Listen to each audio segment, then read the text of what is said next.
Since our inception, we have helped to shape Greater Manchester's evolution from an industrial powerhouse to a dynamic and diverse city region that is shaping the wider world. The university has a series of strong goals that it's trying to achieve in terms of the sustainability piece, whether that's the campus, whether it's the research we do, whether it's the subjects that we teach, and it has to kind of go all the way through this kind of golden thread of sustainability. Our research includes studies on energy use in homes, green infrastructure, and urban planning. The impact of sound on the natural environment and the development of policies and practices that contribute to overall well-being of the planet. I'm sat in front of two houses here delivered by two of the larger house builders in the UK, Bellway, Saint-Gobain and Barratt Homes. So these are what we call future homes standard housing. Quite a big leap on from the current housing that we're building, in as much as they're very well insulated, they're very good levels of thermal comfort, and they're obviously heated by renewable sources. So we have everything you need to work in acoustics to develop your research. Anechoic chambers, semi-anechoic chambers, we have listening rooms.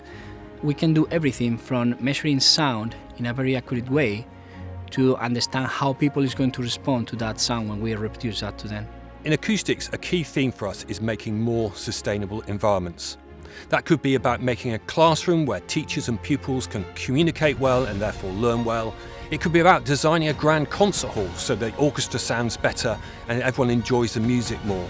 Or it could be about designing a city square where we have less noise so people can linger and enjoy in their built environment. My research in Salford is about developing digital solutions for organizations to collaborate with partners to make better decisions by exploiting the power of data, advanced visualization and data analytics. The kind of research that we're doing here, as you see, we're sat in a very large environmental chamber. So we can adjust the weather basically. So we can go down to minus 20 degrees up to plus 40 degrees with wind, rain, snow and solar radiation on these buildings.